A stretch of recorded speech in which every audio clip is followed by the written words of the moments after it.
ಹಾಗೆ panic button ಇದು ತಪ್ಪು ಅಂತಕ್ಕಂತಹ ಸಂದೇಶ ನಮ್ಮದಲ್ಲ. ಈ ತಪ್ಪನ್ನು ಸರಿಪಡಿಸ್ಕೊಳ್ಬೇಕಾದಂತಹ ಇಲಾಖೆಗಳು ಏನು ಮಾಡ್ತಾ ಇದೆ ಅಂತಕ್ಕಂಥದ್ದು ನಮ್ಮ ಪ್ರಶ್ನೆ. ಯಾವುದೇ ವಿಚಾರಗಳನ್ನು ಸುರಕ್ಷತೆಯ ದೃಷ್ಟಿಯಿಂದ ತಗೊಂಡು ಬಂದರೆ ಅದನ್ನು ಸ್ವಾಗತ ಮಾಡೋಣ. ಆದರೆ ಅದನ್ನು ದಂಧೆಯಾಗಿ ಪರಿವರ್ತನೆ ಮಾಡ್ಕೊಳ್ತೀರಾ ಅಂದರೆ ಅದಕ್ಕೆ ವಿರೋಧವನ್ನು ವ್ಯಕ್ತಪಡಿಸಬೇಕಾಗತ್ತೆ ಮತ್ತು ಅದನ್ನು ತೆಗೆದಾಕಿ ಅಂತ ಕೇಳ್ತಕ್ಕಂತಹ ಹಕ್ಕು ಕೂಡ ನಮಗಿದೆ. ಹಾಯ್, ಹಲೋ, ನಮಸ್ಕಾರ ಎಲ್ಲ ಚಾಲಕ ಮಿತ್ರರಿಗೆ. ಸ್ನೇಹಿತರೆ, ಪಕ್ಕದಲ್ಲಿ ಒಂದು ಎಮರ್ಜೆನ್ಸಿ ಬಟನ್ ಕಾಣ್ತಾ ಇದೆ. ಇದು ಎಮರ್ಜೆನ್ಸಿ ಅಂದರೆ ಫ್ಲೈಟ್ ಲ್ಯಾಂಡಿಂಗ್ ಅಲ್ಲ.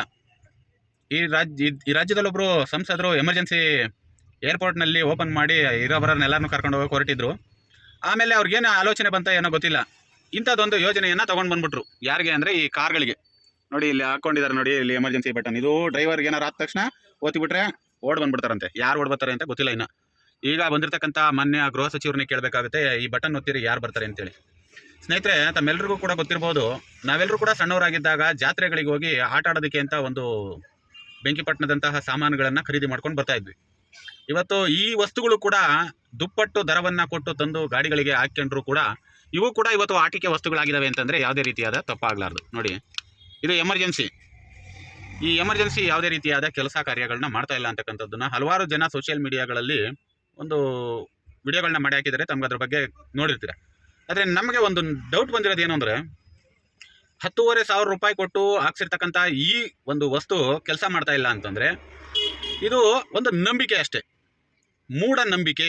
ಏನು ಭಾರತದಲ್ಲಿ ಮೂಢನಂಬಿಕೆ ಅಂತಕ್ಕಂಥದ್ದನ್ನು ಇವತ್ತು ಹಲವಾರು ಜನ ಎಡಪಂಥೀಯರು ಮತ್ತು ಬಲಪಂಥೀಯರು ಕೂಡ ವಿರೋಧವನ್ನು ವ್ಯಕ್ತಪಡಿಸ್ಕೊಳ್ತಾ ಬಂದರೂ ಕೂಡ ಈ ಮೂಢನಂಬಿಕೆ ಅಂತಕ್ಕಂಥದ್ದು ಹೋಗಿಲ್ವಲ್ಲ. ಅದೇ ರೀತಿ ಮೂಢನಂಬಿಕೆ ಅನ್ನುವಂಥದ್ದನ್ನು ಇವತ್ತು ಇಂತಹ ಕಾರ್ಗಳಿಗೆಲ್ಲದಕ್ಕೂ ಕೂಡ ಒಂದು ಪ್ಯಾನಿಕ್ ಬಟನ್ ಅಂತ ಒಂದು ಹೆಸರನ್ನು ಇಟ್ಟು ಇವತ್ತು ಬಹುದೊಡ್ಡ ಸುಲಿಗೆಯನ್ನು ಮಾಡ್ತಾ ಇದೆ ಸರ್ಕಾರಗಳು ಅಂತಂದರೆ ಯಾವುದೇ ತಪ್ಪಾಗಲಾರ್ದು.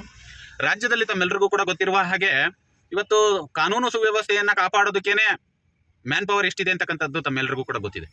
ಇಂತಹ ಸಂದರ್ಭದಲ್ಲಿ ಹಣ ಮಾಡುವಂತಹ ಒಂದು ಬಹುದೊಡ್ಡ ದಂಧೆಯನ್ನು ಈ ಒಂದು ಪ್ಯಾನಿಕ್ ಬಟನ್ ನಿರ್ಮಾಣ ಮಾಡಿಕೊಟ್ಟಿದೆಯಾ ಅಧಿಕಾರಿಗಳಿಗೆ ಅಂತಂದರೆ ಇದು ಸತ್ಯವಾಗ್ಲೂ ಕೂಡ ಮಾಡಿಕೊಟ್ಟಿದೆ ಅಂತಕ್ಕಂಥದ್ದನ್ನು ನಾವು ಇಲ್ಲಿ ನಿರೂಪಿಸಬೇಕಾಗುತ್ತೆ. ಸ್ನೇಹಿತರೆ, ಈಗ ನನ್ನ ಕೈಯಲ್ಲಿ ಒಂದು ನಿಂಬೆ ಹಣ್ಣಿದೆ.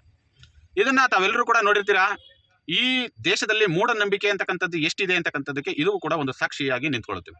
ಉದಾಹರಣೆಗೆ, ನಮ್ಮ ಭಾರತೀಯ ವ್ಯವಸ್ಥೆಯ ಒಳಗಡೆ ಹಲವಾರು ಮಹಿಳೆಯರು ಇವತ್ತು ದೇವಸ್ಥಾನಗಳಿಗೆ ಹೋಗಿ ಇಂತಹ ಒಂದು ವಸ್ತುವನ್ನು ಪೂಜೆ ಮಾಡಿಕೊಂಡು ಒಂದು ನಂಬಿಕೆ, ಮೂಢನಂಬಿಕೆ ಅನ್ನೋದಕ್ಕಿಂತ ಒಂದು ನಂಬಿಕೆಯ ಮೇಲೆ, ಇದರಿಂದ ನನಗೇನೋ ಒಂದು ಶಕ್ತಿ ಸಿಗುತ್ತೆ, ಇದರಿಂದ ಒಂದು ನನಗೆ ಕೆಲಸ ಆಗುತ್ತೆ ಅಂತಕ್ಕಂತಹ ಒಂದು ನಂಬಿಕೆಯ ಮೇಲೆ ಇವತ್ತು ದೇವಸ್ಥಾನಗಳಲ್ಲಿ ಪೂಜೆ ಮಾಡಿಸ್ಕೊಂಡು ಬರುವಂಥದ್ದನ್ನು ತಾವುಗಳು ಕಂಡಿರ್ತೀರ. ಈಗ ನಾನು ಹೇಳ್ತಕ್ಕಂಥದ್ದು, ಈ ವಸ್ತುವು ಕೂಡ ಯಾವುದೇ ರೀತಿಯಾದ ಕೆಲಸವನ್ನು ಮಾಡದೇ ಇರತಕ್ಕಂಥದ್ದನ್ನು ಮೂಢನಂಬಿಕೆ ಅಂತ ನಾವು ಕರಿಬೇಕಾಗುತ್ತೆ. ಏಕೆಂದರೆ ಈ ನಿಂಬೆಹಣ್ಣು ಏನು ಕೆಲಸ ಮಾಡುತ್ತೆ ಬಿಡುತ್ತೆ ಅಂತಕ್ಕಂಥದ್ದು ಅವರ ನಂಬಿಕೆಗೆ ಎಷ್ಟು ಶಕ್ತಿಯುತವಾಗಿರುತ್ತೋ ಇದು ಕೂಡ ಅಷ್ಟೇ ಸತ್ಯ, ಇದು ಕೆಲಸ ಮಾಡಲ್ಲ ಅಂತಕ್ಕಂಥದ್ದಕ್ಕೆ. ನಾನು ಹೇಳೋದು, ಈ ಪ್ಯಾನಿಕ್ ಬಟನ್ ಹಾಕ್ಕೊಳ್ಳೋದ್ರ ಬದಲು ಮಹಿಳೆಯರ ಸುರಕ್ಷತೆ ವಿಚಾರದಲ್ಲಿ ಪ್ರತಿ ಗಾಡಿಯ ಡೋರ್ಗಳಿಗೂ ಕೂಡ ಒಂದೊಂದು ನಿಂಬೆಹಣ್ಣನ್ನು ಕಟ್ಟಿಬಿಟ್ರೆ, ಇಲ್ಲಿಗೆ ನೋಡಿ ಈ ಥರ ಹಾಕ್ಬಿಟ್ಟು ಕಟ್ಬಿಟ್ರೆ ಅದು ಭಾರಿ ಒಂದು ನಂಬಿಕೆಯನ್ನ ಹುಟ್ಟಿಸುತ್ತೆ. ಯಾಕೆಂದ್ರೆ ನಮ್ಗೆ ಈ ಪ್ಯಾನಿಕ್ ಬಟನ್ ಮೇಲೆ ನಂಬಿಕೆ ಇಲ್ಲ, ಈ ನಿಂಬೆಹಣ್ಣು ಮೇಲೆ ನಂಬಿಕೆ ಇದೆ. ಪ್ಯಾನಿಕ್ ಬಟನ್ ದುಡ್ಡು ಕೊಟ್ಟು ಹಾಕ್ಸ್ಕೊಂಡ್ರು ನಮ್ಗೆ ಕಾರ್ಯ ನಿರ್ವಹಿಸ್ತಾ ಇಲ್ಲ. ಆದ್ರೆ ನಮ್ಮ ಮನೆ ದೇವರು ದೇವಾನ್ ದೇವತೆಗಳನ್ನ ನಂಬಿ ನಾವು ನಿಂಬೆಹಣ್ಣು ಕಟ್ತಾ ಇದೀವಿ ಈ ಜಾಗಕ್ಕೆ. ನಮ್ಗೆ ನಿಂಬೆಹಣ್ಣು ಮೇಲೆ ನಂಬಿಕೆ ಇದೆ. ಈ ನಿಂಬೆಹಣ್ಣಿಗಿರೋ ನಂಬಿಕೆ ಈ ಪ್ಯಾನಿಕ್ ಬಟನ್ ಇಲ್ಲ.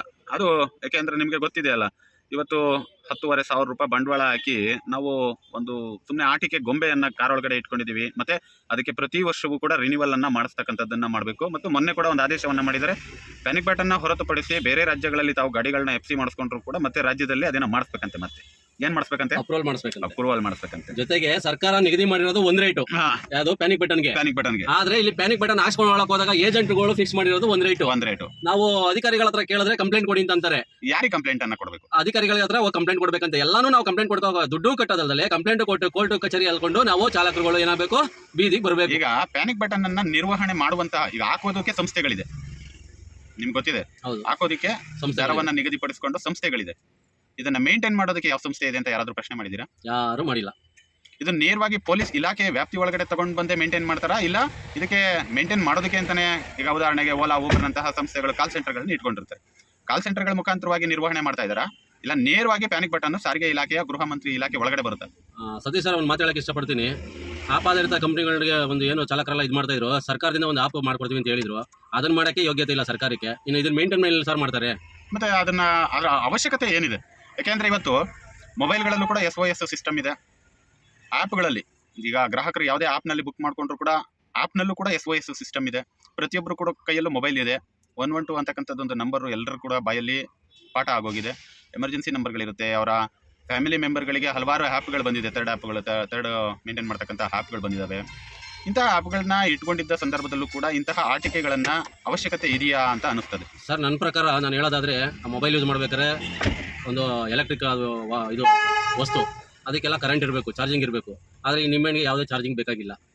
ಇದು ನಂಬಿಕೆ, ಅದು ಮೂಢನಂಬಿಕೆ. ಇದು ನಮಗೆ ನಮ್ಮ ಪರವಾಗಿ ನಂಬಿಕೆ, ಇದು ಮೂಢನಂಬಿಕೆ. ಅದಕ್ಕೆ ಚಾರ್ಜಿಂಗ್ ಇದ್ರೆ ಮಾತ್ರ ವರ್ಕ್ ಆಗುತ್ತೆ, ಇಲ್ಲಾಂದರೆ ವರ್ಕ್ ಆಗಲ್ಲ. ಆದರೆ ಇದು ನಾವು ಮನಸ್ಸಲ್ಲಿ ಕೇಳ್ಕೊಂಡಾಗೆಲ್ಲ ವರ್ಕ್ ಆಗುತ್ತೆ. ಇಷ್ಟು ಹೇಳಬಲ್ಲೆ ಸರ್. ಓಕೆ ಸರ್, ಆಯಿತು.